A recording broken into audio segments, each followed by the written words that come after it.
ಎಲ್ರಿಗೂ ನಮಸ್ಕಾರ। ಇವತ್ತಿನ ವಿಡಿಯೋದಲ್ಲಿ ಸಿಂಪಲ್ ಆಗಿ ಆಲೂ ಪಲ್ಯ ಮಾಡೋದು ಹೇಗೆ ಅಂತ ನೋಡೋಣ। ಆಲೂಗೆಡ್ಡೆನ ಬೇಯಿಸಿಕೊಂಡು ಸಿಪ್ಪೆ ತೆಗೆದು ಸ್ಮ್ಯಾಶ್ ಮಾಡಿ ರುಚಿಗೆ ತಕ್ಕಷ್ಟು ಉಪ್ಪು ಮತ್ತು ಅರಿಶಿನ ಪುಡಿ ಹಾಕಿ ಮಿಕ್ಸ್ ಮಾಡಿ ಇಟ್ಕೊಳ್ಳೋಣ। ನಂತರ ಹೆಚ್ಚಿದ ಈರುಳ್ಳಿ, ಕಾಯಿ ತುರಿ, ಕೊತ್ತಂಬರಿ ಸೊಪ್ಪು, ಹಸಿಮೆಣಸಿನಕಾಯಿ, ಕರಿಬೇವು, ಬಾಣಲಿಗೆ 2 table spoon oil, 1 table spoon ಸಾಸಿವೆ ಸಿಡಿತಿದ್ದಂಗೆ ಜೀರಿಗೆ 1 ಟೇಬಲ್ ಸ್ಪೂನ್, 1 ಟೇಬಲ್ ಸ್ಪೂನ್ ಕಡಲೆಬೇಳೆ,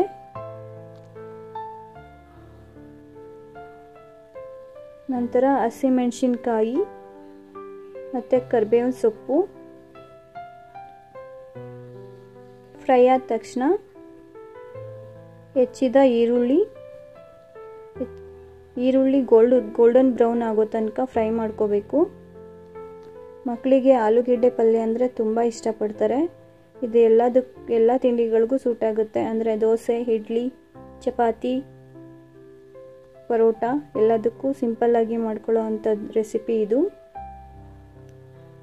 ಗೋಲ್ಡನ್ ಬ್ರೌನ್ ಆಗೋ ತನಕ ಫ್ರೈ ಮಾಡ್ಕೊಳ್ಳೋಣ। ಬೇಗ ಫ್ರೈ ಆಗಬೇಕು ಅಂತಂದರೆ ಚಿಟಿಕೆ ಉಪ್ಪು ಹಾಕೊಳ್ಳೋಣ, ಇದರಿಂದ ಬೇಗ ಬೇಯುತ್ತೆ ಈರುಳ್ಳಿ।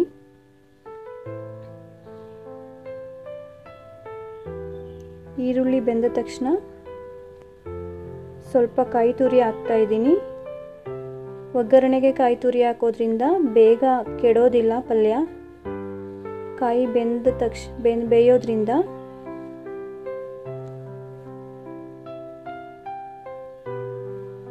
ಚೆನ್ನಾಗಿ ಫ್ರೈ ಆದಮೇಲೆ ಸ್ಮ್ಯಾಶ್ ಮಾಡಿ ಇಟ್ಕೊಂಡಿರೋಂಥ ಆಲೂಗೆಡ್ಡೆನ ಮಿಕ್ಸ್ ಮಾಡ್ಕೊಳ್ಳೋಣ ಒಗ್ಗರಣೆಯಲ್ಲಿ। ಕೊನೆಯದಾಗಿ ಕೊತ್ತಂಬರಿ ಸೊಪ್ಪು ಹಾಕಿ ಎಲ್ಲವನ್ನು ಚೆನ್ನಾಗಿ ಮಿಕ್ಸ್ ಮಾಡೋಣ। ಈ ವಿಡಿಯೋ ಇಷ್ಟವಾದಲ್ಲಿ ಲೈಕ್ ಮಾಡಿ, ಕಮೆಂಟ್ ಮಾಡಿ, ಸಬ್ಸ್ಕ್ರೈಬ್ ಮಾಡಿ।